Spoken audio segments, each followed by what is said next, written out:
ಅನೇಕ ಚುನಾವಣೆಗಳನ್ನ ನಾವು ಎದುರಿಸಿರ್ತೇವೆ. ಆದ್ರೆ ಒಂದೊಂದು ಚುನಾವಣೆ ಒಂದೊಂದು ಮಹತ್ವವನ್ನ ಪಡ್ಕೊಂಡಿರುತ್ತೆ. ಆದ್ರೆ ಲೋಕಸಭಾ ಚುನಾವಣೆ ಬಂದಂತ ಸಂದರ್ಭದಲ್ಲಿ ನಾವೆಲ್ಲರೂ ಕೂಡ ಯೋಚನೆ ಮಾಡಬೇಕು. ಲೋಕಸಭಾ ಚುನಾವಣೆಯಲ್ಲಿ ಬಹಳ ಮಹತ್ವವಾದಂತ ಒಂದು ಚುನಾವಣೆ. ಈ ಚುನಾವಣೆಯಲ್ಲಿ ನಾವು ಯಾರಿಗೆ ಮತ ಕೊಡಬೇಕು, ಯಾರನ್ನ ಆಯ್ಕೆ ಮಾಡಬೇಕು, ಯಾಕೆ ಆಯ್ಕೆ ಮಾಡಬೇಕು ಅನ್ನುವಂಥದ್ದು ಬಹಳ ಪ್ರಮುಖವಾದಂತ ಪ್ರಶ್ನೆಗಳು ಇವತ್ತು ನಮ್ಮನ್ನ ಕಾಡ್ತಾ ಇರ್ತದೆ. ಆದ್ರೆ ಅಂತ ಸಂದರ್ಭದಲ್ಲಿ ನಾವು ಕಳೆದ 10 ವರ್ಷಗಳಿಂದ ನಮ್ಮ ದೇಶವನ್ನ ಆಳ್ತಾ ಇರ್ತಕ್ಕಂಥ ನರೇಂದ್ರ ಮೋದಿ ಅವರು ಯಾವ ರೀತಿ ಕೆಲಸಗಳನ್ನ ಮಾಡಿದ್ದಾರೆ, ಯಾವ ರೀತಿ ಭದ್ರತೆಯನ್ನ ದೇಶಕ್ಕೆ ಕೊಟ್ಟಿದ್ದಾರೆ, ಯಾವ ರೀತಿ ಸುರಕ್ಷತೆಯನ್ನ ದೇಶಕ್ಕೆ ಕೊಟ್ಟಿದ್ದಾರೆ, ಯಾವ ರೀತಿ ಅಭಿವೃದ್ಧಿಯನ್ನ ಈ ದೇಶದಲ್ಲಿ ಮಾಡಿದ್ದಾರೆ ಅನ್ನುವಂತ ಪ್ರಶ್ನೆಗಳು ನಮ್ಮ ಮುಂದೆ ಇದ್ದಾಗ ಬಹುಶಃ ಭಾರತ ದೇಶದಲ್ಲಿ ಇವತ್ತು ಅಭಿವೃದ್ಧಿ, ಒಂದು ಸುರಕ್ಷತೆ ಮತ್ತು ಭದ್ರತೆ, ಇವತ್ತು ಭದ್ರತೆ ಸ್ವಲ್ಪ ವಿಫಲವಾದ್ರೂ ಕೂಡ ಒಮ್ಮೆ ನೀವು ಮಹಾರಾಷ್ಟ್ರದಲ್ಲಿ ಯಾವ ರೀತಿ ಆಯ್ತು, ಎಷ್ಟು ಜೀವಗಳು ಕಳ್ಕೊಂಡು ಇಂಥ ಅನಾಹುತಗಳು ಆಗುವಂತದ್ದಕ್ಕೆ ಇದನ್ನ ತಪ್ಪಿಸಬೇಕು ಅಂತ ಹೇಳಿದ್ರೆ ಬಹುಶಃ ನರೇಂದ್ರ ಮೋದಿ ಅವರು ಮತ್ತೊಮ್ಮೆ ಪ್ರಧಾನಮಂತ್ರಿ ಆಗ್ಬೇಕು. ದೇಶದ ಭದ್ರತೆ ದೃಷ್ಟಿಯಿಂದ ಇವತ್ತು ನರೇಂದ್ರ ಮೋದಿ ಅವರನ್ನ 3ನೇ ಬಾರಿಗೆ ಪ್ರಧಾನಮಂತ್ರಿ ಮಾಡಬೇಕಾಗಿದೆ. ಅವರು 3ನೇ ಬಾರಿಗೆ ಪ್ರಧಾನಮಂತ್ರಿ ಆಗ್ಬೇಕು ಅಂತ ಹೇಳಿದ್ರೆ ಇವತ್ತು ನಮ್ಮ ಮುಂದೆ ಇರ್ತಕ್ಕಂಥ ಚುನಾವಣೆಯಲ್ಲಿ ಮಲ್ಲೇಶ್ ಬಾಬು ಅವರನ್ನ ನಾವು ಅವರ ಗುರುತು, ತೆನೆಯುವಂತ ಮಹಿಳೆಯ ಗುರುತಿಗೆ ಮತವನ್ನ ಕೊಟ್ಟು ಅವರಿಗೆ ಆಶೀರ್ವಾದ ಮಾಡಿ ಈ ಲೋಕಸಭಾ ಕ್ಷೇತ್ರದಲ್ಲಿ ಲೋಕಸಭಾ ಸದಸ್ಯರನ್ನಾಗಿ ಮಾಡಿದ್ರೆ 3ನೇ ಬಾರಿಗೆ ನಮ್ಮ ನೆಚ್ಚಿನ ಪ್ರಧಾನಮಂತ್ರಿಗಳು ನರೇಂದ್ರ ಮೋದಿ ಅವರು ಮತ್ತೊಮ್ಮೆ ಪ್ರಧಾನಮಂತ್ರಿ ಆಗುವುದಕ್ಕೆ ಸಾಧ್ಯ ಆಗ್ತದೆ. ಮತ್ತು ಎರಡನೇದು, ಸುರಕ್ಷತೆಗಾಗಿ ನಾವು ಇವತ್ತು ಲೋಕಸಭಾ ಚುನಾವಣೆಯನ್ನು ನಡೆಸಬೇಕಾಗಿದೆ. ಈ ಸುರಕ್ಷತೆ ಇವತ್ತು ಉದಾಹರಣೆಗೆ ಉಕ್ರೇನ್ ಮತ್ತು ರಷ್ಯಾ ಯುದ್ಧ ನಡೆಯುವಂತ ಸಂದರ್ಭದಲ್ಲಿ, ಆವತ್ತಿನ ಸಂದರ್ಭದಲ್ಲಿ ನಮ್ಮ ಪ್ರಧಾನಮಂತ್ರಿಗಳಾದಂತ ಉಕ್ರೇನ್ನ ಅಧ್ಯಕ್ಷರಿಗೆ ಮತ್ತು ರಷ್ಯಾ ಅಧ್ಯಕ್ಷರಿಗೆ ಫೋನ್ ಮಾಡಿ ನಮ್ಮ ದೇಶದ ಜನ ಎಷ್ಟು ಜನ ಇದ್ದಾರೆ ಅವರೆಲ್ಲರನ್ನ ಕೂಡ ನಾವು ಸುರಕ್ಷಿತವಾಗಿ ನಮ್ಮ ದೇಶಕ್ಕೆ ವಾಪಸ್ ಕಳಿಸಬೇಕು ಅಂತ ಒಂದೇ ಒಂದು ಫೋನ್ ಮಾಡಿದಾಗ ಅಲ್ಲಿನ ದೇಶದ ಜನರು ಇವತ್ತು ಇಡೀ ಜಗತ್ತು ನರೇಂದ್ರ ಮೋದಿ ಅಂದ್ರೆ ಅಷ್ಟು ಗೌರವವನ್ನು ಕೊಡುವಂತದ್ದು. ಆವತ್ತಿನ ಸಂದರ್ಭದಲ್ಲಿ ನಮ್ಮ ದೇಶದಲ್ಲಿ ವಿದ್ಯಾಭ್ಯಾಸಕ್ಕೆ ಹೋಗಿರ್ತಕ್ಕಂಥವರು, ಉದ್ಯೋಗಕ್ಕೆ ಹೋಗಿರ್ತಕ್ಕಂಥವರು, ವ್ಯಾಪಾರ ಮಾಡಕ್ಕೆ ಹೋಗಿರ್ತಕ್ಕಂಥವರು ಮತ್ತು ಬೇರೆ ಪ್ರವಾಸ ಟೂರ್ ಹೋಗಿರ್ತಕ್ಕಂಥವ್ರು, ಇವರೆಲ್ಲರೂ ಕೂಡ 23,000 ಜನ ಆ ದೇಶದಲ್ಲಿದ್ರು, ಉಕ್ರೇನ್ ದೇಶದಲ್ಲಿ. ಅವತ್ತು ನರೇಂದ್ರ ಮೋದಿ ಅವರ ಒಂದೇ ಒಂದು ಫೋನ್ ಮಾಡಿದ್ದಕ್ಕೆ ಬಹುಶಃ 23,000 ಜನರನ್ನ ಸುರಕ್ಷಿತವಾಗಿ ವಿಶೇಷ ವಿಮಾನಗಳ ಮೂಲಕ ಈ ನಮ್ಮ ಭಾರತ ದೇಶಕ್ಕೆ ವಾಪಸ್ ಕಳಿಸಿದ್ದಾರೆ ಅಂತ ಹೇಳಿದ್ರೆ ಅದಕ್ಕಾಗಿ ನಾವು ಈ ಬಾರಿ 3ನೇ ಬಾರಿಗೆ ನರೇಂದ್ರ ಮೋದಿ ಅವರನ್ನ ಇವತ್ತು ನಾವು ಆಯ್ಕೆ ಮಾಡಬೇಕಾಗಿದೆ. ಇವತ್ತು ಹೆಂಗೆ ಅಂದ್ರೆ ಆವತ್ತು 7 ಜನ ಇದ್ರು. ಈ ಅಂಬೇಡ್ಕರ್ ಸಂವಿಧಾನ ಕರಡನ್ನ ರಚನೆ ಮಾಡುವಂತ ಸಂದರ್ಭದಲ್ಲಿ ಆ 7 ಜನ, 7ರಲ್ಲಿ ಅಂಬೇಡ್ಕರ್ ಕೂಡ ಒಬ್ರು. ಇನ್ನು 6 ಜನ ಒಂದು ಸಲಹೆಯನ್ನ ಕೊಡ್ತಾರೆ ಅಂಬೇಡ್ಕರ್ ಅವ್ರಿಗೆ. ಏನಂತ ಅಂದ್ರೆ, ಈ ಸಂವಿಧಾನ ಕರಡು ರಚನೆ ಮಾಡುವಂತ ಸಂದರ್ಭದಲ್ಲಿ ಸರ್ ಈ ದೇಶದಲ್ಲಿ ಎಲ್ರಿಗೂ ಕೂಡ ಮತದಾನ ಕೊಡಬಾರ್ದು ಅಂತ ಹೇಳ್ತಾರೆ 6 ಜನ. ಯಾಕೆ ಮತ್ತೆ ಯಾರು ಕೊಡಬೇಕು ಅಂತ ಕೇಳ್ತಾರೆ. ಯಾರು? ಅಂಬೇಡ್ಕರ್. ಅವ್ರು ಹೇಳ್ತಾರೆ, ಈ ದೇಶದಲ್ಲಿ ಎಲ್ಲರೂ ಕೊಟ್ರೆ ಉಪಯೋಗ ಇಲ್ಲ, 25 ಎಕರೆ ಜಮೀನು ಯಾರಿಗಿದ್ರೆ ಅವ್ರಿಗೆ ಕೊಡಬೇಕು, ಅಥವಾ ಡಬಲ್ ಡಿಗ್ರಿ ಗ್ರಾಜ್ಯುಯೇಟ್ ಯಾರಾಗಿದ್ರೆ ಅವ್ರಿಗೆ ಮತದ ಹಕ್ಕನ್ನ ಕೊಡಬೇಕು ಅಂತ ಹೇಳ್ತಾರೆ. ಅಯ್ಯೋ ಮೂರ್ಖರ, ಹಾಗಲ್ಲ, ಹಾಗೆ ಮಾಡ್ಬಿಟ್ರೆ ಬಲಾಢ್ರು ಉಟ್ಕೊಂಡ್ಬಿಡ್ತಾರೆ, ಸಣ್ಣ ಪಣ್ಣವ್ರು ಯಾರು ಕೂಡ ಬದುಕೋಕ್ಕಾಗೋದಿಲ್ಲ ಅಂತ ಹೇಳಿ ಅವತ್ತು ಹೇಳ್ತಾರೆ. ಅವರು 18 ವರ್ಷ ಈ ದೇಶದಲ್ಲಿ ಯಾರಿಗೆ ವಯಸ್ಸಾಗಿರ್ತದೆ ಅವ್ರಿಗೆ ಮತದಾನ ಹಕ್ಕನ್ನ ಕೊಡಬೇಕು ಅಂತ ಹೇಳಿ ಕೊಟ್ರು.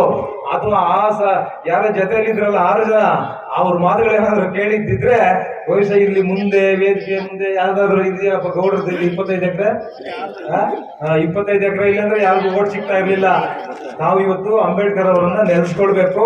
ಅಂತ ಒಂದು ಮತದಾನದ ಹಕ್ಕನ್ನ ನಮಗೆ ಉಚಿತವಾಗಿ ಮತದಾನದ ಹಕ್ಕನ್ನ ನಮಗೆ ಕೊಟ್ಟಾಗ ನಾವು ಏನು ಯೋಗ್ಯರನ್ನ ಆಯ್ಕೆ ಮಾಡಬೇಕು.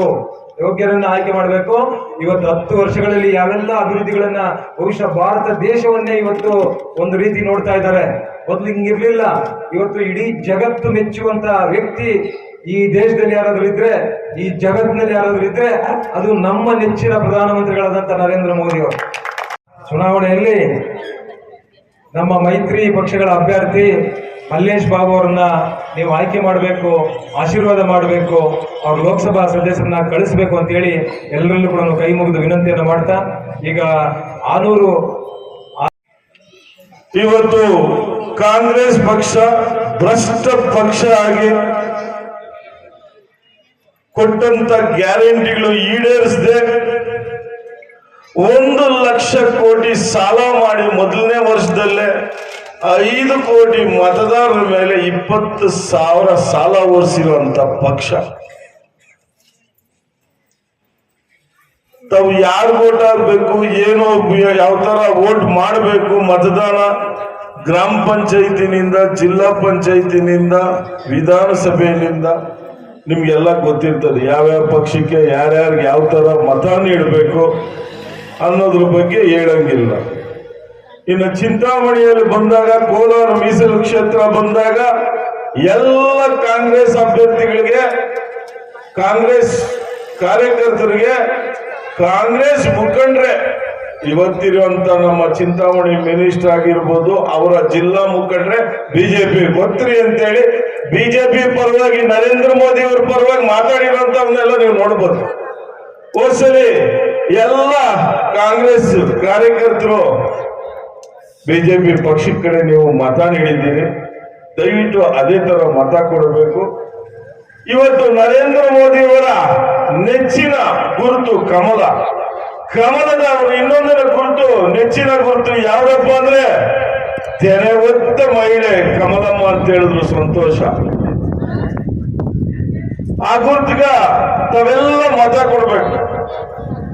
ಈ ಮತ ಯಾತಕ್ಕೋಗಿ ಕೊಡಬೇಕು, ಯಾವ ತರ ನಮ್ಗೆ ಉಪಯೋಗ, ನಮ್ಮ ಮಕ್ಕಳಿಗೆ ಯಾವ್ದು ಉಪಯೋಗ, ನಮ್ಮ ದೇಶಕ್ಕೆ ಏನು ಉಪಯೋಗ, ನಾವು ಈ ನರೇಂದ್ರ ಮೋದಿ ಅವರಿಗೆ ಯಾಕೆ ಮತ ಕೊಡಬೇಕು ಅಂದ್ರೆ ಒಂದು 4 ಸಬ್ಜೆಕ್ಟ್ ತಮ್ಮ ಗಮನಕ್ಕೆ ಬರ್ತದೆ. ಅವರ ತಿದ್ದುಪಡಿಗಳು ಅಂತ ಹೇಳ್ಬಿಟ್ಟು ಇವತ್ತು ಅಗೌರವ ಕಾಂಗ್ರೆಸ್ ಅವರು ಸಂವಿಧಾನ ಮುಚ್ಚಾಕ್ತಾರೆ ಅಂತೇಳಿ, ಸಂವಿಧಾನ ಬೇರೆ ಬರೀತಾರೆ ಅಂತ ಹೇಳಿದ್ರು.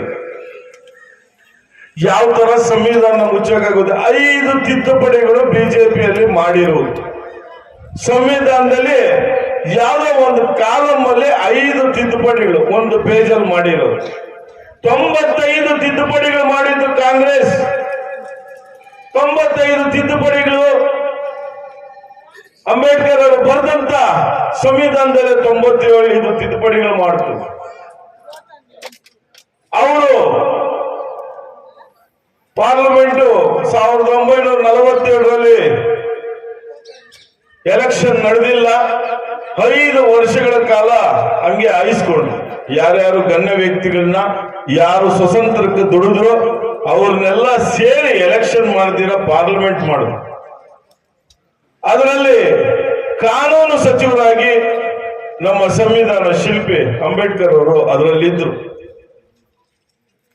52ರಲ್ಲಿ ಚುನಾವಣೆ ಮಾಡಿದ್ದು ಮೊದಲನೇ ಸರಿ. ಅವರು ಮಹಿಳಾ ಮೀಸಲಾತಿ, ಮಹಿಳೆಯರಿಗೆ ಮೀಸಲಾತಿ ಕೊಡಬೇಕು. ಈ ಮಹಿಳಾ ಮೀಸಲಾತಿ ಬಿಲ್ ಪಾಸ್ ಆಗ್ತಿದ್ರೆ, ಮಹಿಳಾ ಮೀಸಲಾತಿ ನೀವು ಓಟ್ ಹಾಕಿ ಕೊಡ್ತಿದ್ರೆ ನಾನು ಈ ಕಾನೂನು ಸಚಿವನಿಗೆ ರಾಜೀನಾಮೆ ಕೊಡ್ತೀನಿ ಅಂತ. ನೆಹರು ಅವ್ರು ನಗೀತಾರೆ. ಮಹಿಳೆಯರು ಅಡಿಗೆ ಮಾಡಕ್ ಸರಿ, ಮಹಿಳೆಯವ್ರಿಗೆ ಏನ್ ಗೊತ್ತಾಗುತ್ತೆ? ಪಾರ್ಲಿಮೆಂಟ್ ಅಲ್ಲಿ ಇರುವಂತದ್ದು, ಇದು ರೆಕಾರ್ಡ್ ಆಗಿರುವಂತದ್ದು. ಆವಾಗ ಅವರು ನನಗೆ ಕಾನೂನು ಸಚಿವ ಸ್ಥಾನ ಬೇಡ ಅಂತೇಳಿ ಬಂದು ಹೋರಾಟ ಮಾಡ್ತಾರೆ. 1952ರಲ್ಲಿ ಎಲೆಕ್ಷನ್ ನಿಂತ್ಕೊಂತಾರೆ. ಈ ಎಲೆಕ್ಷನ್ ನಿಂತ್ಕೊಂಡ್ರೆ ನೆಹರು ಅವ್ರು ನೋಡ್ತಾರೆ, ಅವ್ರ ಪ್ರಚಾರ, ಅವ್ರ ಭಾಷಣ. ಇವ್ರೇನನ್ನ 52ರಲ್ಲಿ ಗೆದ್ಬಿಟ್ರೆ ಕಾಂಗ್ರೆಸ್ ಅನ್ನೋದು ಇರಲ್ಲ, ಕಾಂಗ್ರೆಸ್ ಪಕ್ಷನೇ ಇರಲ್ಲ ಅಂತ ಪ್ರಧಾನಮಂತ್ರಿಗಳು 2 ಸರಿ ಅವ್ರ ಕ್ಷೇತ್ರಕ್ಕೆ ಹೋಗಿ ಕ್ಯಾನ್ವಾಸ್ ಮಾಡಿ ಆ ಕಾಲದಲ್ಲಿ ಏನ್ ಕೊಡಬೇಕು ಕೊಟ್ಟು ಅವ್ರನ್ನ ಸೋಲಿಸ್ತಾರೆ. ಅವರು ಸತ್ತ ನಂತರ ಅವ್ರನ್ನ ಇವರು ನೆನ್ಕೊಂತಾರೆ, ಅವ್ರ ಫೋಟೋ ಹಾಕೊಂತಾರೆ ಇವ್ರು ಕಾಂಗ್ರೆಸ್ ಸಮಿತಿ. ಇದು ಯಾರು ಸಂವಿಧಾನಕ್ಕೆ ಭ್ರಷ್ಟ ಮಾಡಿರೋದು ಅಂತ ನಿಮ್ಗೆ ಗೊತ್ತಾಗ್ಬೋದು. ನರೇಂದ್ರ ಮೋದಿ ಅವರು ಸಂವಿಧಾನದ ನೆನೆ ಹೇಳಿದರೆ, ಸಂವಿಧಾನ ಅಂಬೇಡ್ಕರ್ ಬಂದ್ರು ಕ್ಯಾನ್ಸಲ್ ಮಾಡಕ್ಕಾಗಲ್ಲ ತಿರ್ಗಾ. ಅಂಬೇಡ್ಕರ್ ಇವಾಗಿರೋ ಅಂಬೇಡ್ಕರ್ನೇ ಆಗ್ಬೋದು, ಅವ್ರ ಕುಟುಂಬದವರೇ ಅಲ್ಲ. ಅಂಬೇಡ್ಕರ್ ಬಂದ್ರು ನಾವು ಆ ಸಂವಿಧಾನ ಕ್ಯಾನ್ಸಲ್ ಮಾಡಲ್ಲ. ಆ ಸಂವಿಧಾನ ಇರ್ತದೆ. ಕಾಲಕ್ಕೆ ಏನನ್ನ ಬೇಕು ಅಂದ್ರೆ ತಿದ್ದುಪಡಿ ಮಾಡಬಹುದು. ಅದೇ ರೀತಿ ಅಂಬೇಡ್ಕರ್ ಹುಟ್ಟಿದ ಸ್ಥಳ, ಅಂಬೇಡ್ಕರ್ ಬೆಳೆದ ಸ್ಥಳ, ಅಂಬೇಡ್ಕರ್ ಲಂಡನ್ ನಲ್ಲಿ ಓದಿದ ಸ್ಥಳ, ಅಂಬೇಡ್ಕರ್ ಹಾಸ್ಟೆಲ್ ಇದ್ದ ಸ್ಥಳ, ಅಂಬೇಡ್ಕರ್ ನೆಲೆಸಿರುವಂತ ಸ್ಥಳಗಳು, ಪುಣ್ಯ ಸ್ಥಳಗಳು, ಪಂಚತೀರ್ಥಗಳಲ್ಲಿ 5 ತೀರ್ಥಗಳಾಗಿ ಅಂಬೇಡ್ಕರ್ ಎಲ್ಲಿದ್ದಾರೆ ಅಲ್ಲಿ ಲಂಡನ್ ನಲ್ಲೂ ತಗೊಂಡು ಮ್ಯೂಸಿಯಂ ಮಾಡಿದ್ದಾರೆ. ಇವನ್ನ ಉದ್ಧಾರ ಮಾಡಿದ್ದಾರೆ. ಅಂಬೇಡ್ಕರ್ ಬಗ್ಗೆ ಯಾರಿಗೆ ಎಷ್ಟು ಕಾಳಜಿ ಇದೆ ಅಂತೇಳಿ, ಯಾವ ಪಕ್ಷಕ್ಕೆ ಕಾಳಜಿ ಇದೆ ಅಂತೇಳಿ ನಿಮ್ಗೆ ಗೊತ್ತಾಗುತ್ತೆ. ಇದನ್ನ ದಾರಿ ತಪ್ಪಿಸೋದಕ್ಕೆ ವಾಟ್ಸಾಪ್ಗಳಿಗೆ, ಒಂದು ಕೋಮಿನ ಜನಕ್ಕೆ ಅಂತೇಳಿ ಹರ್ಷಪೂರ್ಜರಿಗೆ ಇವತ್ತು ಇದೆಲ್ಲ ಅಂಬೇಡ್ಕರ್ ನಮಗ್ ಮೋಸ ಮಾಡಿದ್ರು, ನಮ್ಮ ಅಂಬೇಡ್ಕರ್ಗೆ ಮೋಸ ಮಾಡಿದ್ರು, ನಮ್ಮ ಅಂಬೇಡ್ಕರ್ ಸಂವಿಧಾನ ಬೇರೆ ಏನ್ ಬರೀತೀರಿ? ಸಂವಿಧಾನ ಅಂಬೇಡ್ಕರ್ ಬರೆದಿ ಸಂವಿಧಾನ ಬಿಟ್ಟು ಇನ್ನೇನ್ ಬರೆಯಕ್ಕಾಗುತ್ತೆ? ಸಾಧ್ಯ? ಯಾರೇನೋ ಸಂವಿಧಾನ ಓದಿದ್ರೆ ಸಂವಿಧಾನ ಎಷ್ಟು ಓದಿದ್ರು ಸಂವಿಧಾನ ಸವಿಯಲ್ಲ. ಪ್ರತಿಯೊಂದಕ್ಕೂ ತಿದ್ದುಪಡಿ ಇದೆ. ವಿದ್ಯಾವಂತರು ಕೇಳ್ರಿ, ನಿಮ್ಮ ಮನೆ ಮಕ್ಕಳು ವಿದ್ಯಾವಂತರು ಇವತ್ತು ಸಂವಿಧಾನ ಅಂತ ಹೇಳ್ಬಿಟ್ಟು ನೆಟ್ಟಲ್ಲಿ ನೋಡಿದ್ರೆ ಆ ಸಂವಿಧಾನ ಏನಂತ ಬದಲಾಯಿಸ್ತೀರಿ? ಅದು ಯಾವ ತರನೂ ಬದಲಾಯಿಸಕ್ಕಾಗಲ್ಲ. ಅಪಾರ್ಥಿಗಳು. ಕಾಂಗ್ರೆಸ್ ಪಕ್ಷಕ್ಕೆ ಏನು ಅಂದ್ರೆ ಸುಳ್ಳಿನ ಪಕ್ಷ ಅಂತ ಯಾವ್ದನ್ನ ಇದ್ರೆ ಅದು ಕಾಂಗ್ರೆಸ್ ಪಕ್ಷ. ಆದ್ರಿಂದ ನಮ್ಮ ನರೇಂದ್ರ ಮೋದಿ ಅವರು ವಿಷಯವನ್ನ ಕಾಪಾಡುವಂತ ನರೇಂದ್ರ ಮೋದಿನೇ ಅಂತ ಹೇಳ್ಬಿಟ್ಟು ಇವತ್ತಿರುವಂತ ನಮ್ಮ ಉನ್ನತ ಶಿಕ್ಷಣ ಸಚಿವರಾದಂತ ಸುಧಾಕರ್ ಅವರು ಹೇಳಿದ್ದಾರೆ. ಅವ್ರು ಏನಾಗೆ ಮಾಡಿ ನೀವು ಈ ಸಲೇನು ಅವ್ರು ತಪ್ಪು ಮಾಡಿದ್ರು ನೀವು ತಪ್ಪು ಮಾಡಕ್ ಹೋಗಬೇಡಿ.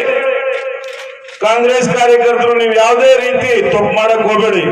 ಅವರು ಯಾವ್ದು ಹಿಂದಿನ ಸಲ ಹೇಳಿದ್ರು ಅದನ್ನ ನಡ್ಕೊಳ್ಬೇಕು ಅಂತೇಳಿ ತಮ್ಮಲ್ಲಿ ಕಳಕಳಿಯಿಂದ ಕೇಳ್ಕೊಂಡು, ಈ ಗುರುತು ನಮ್ಮ ತೆನೆ ಹೊತ್ತ ಮಹಿಳೆ ಗುರುತು 2,10,000 ಚಿಲ್ಲರೆಯಲ್ಲಿ ಬಿಜೆಪಿ ಮತದಿಂದ ಗೆದ್ದಂತ ಮುನಿಶಾಮಣ್ಣವರು NDA ಪಕ್ಷಕ್ಕೆ ಮೈತ್ರಿ ಆದಾಗ ಏನು ಮುನಿಶಾಮಣ್ಣವರೇ ನೀವು ಮೈತ್ರಿಯಾಗಿ JDS ಬಂದಿದೆ ಅಂದಾಗ ಇಂಥ ಕ್ಯಾಂಡಿಡೇಟ್ ಅಂತಿಲ್ಲ, ಯಾವುದೇ ಕೊಳ್ಳಿ ನನ್ನ ತಮ್ಮ ಅಂತೇಳಿ ನಾನು ಕೆಲಸ ಮಾಡ್ತೀನಿ ಅಂತೇಳಿ ಇವತ್ತು ಗೆದ್ದಂತ ಅಭ್ಯರ್ಥಿ ಬಂದು JDS ಪರವಾಗಿ ಇದು ನಮ್ಮ ಬಿಜೆಪಿ ಕಮಲ ಅನ್ಕೊಂಡು ತೆನೆ ಹೊತ್ತ ಮಹಿಳೆಗೆ ನೀವು ಮತ ನೀಡಿದ್ರೆ ಆ ಮತ ನರೇಂದ್ರ ಮೋದಿ ಅವ್ರಿಗೆ ಹೋಗುತ್ತೆ. ನರೇಂದ್ರ ಮೋದಿ ಅವರು ಗೆದ್ದು 400 ಗಡಿ ದಾಟ್ತೀರಿ NDA ಪಕ್ಷ. ನಾನೇ ಪ್ರಧಾನ ಅಭ್ಯರ್ಥಿ ಅಂತ ಮೇಲಕ್ಕೆ ಎದ್ದೇಳ್ತಾರೆ. CPM ಅವ್ರ ಒಂದ್ ಕಡೆ ಇದ್ರೆ, ಮಮತಾ ಬ್ಯಾನರ್ಜಿ ಒಂದ್ ಕಡೆ ಎದ್ದೇಳ್ತಾಳೆ.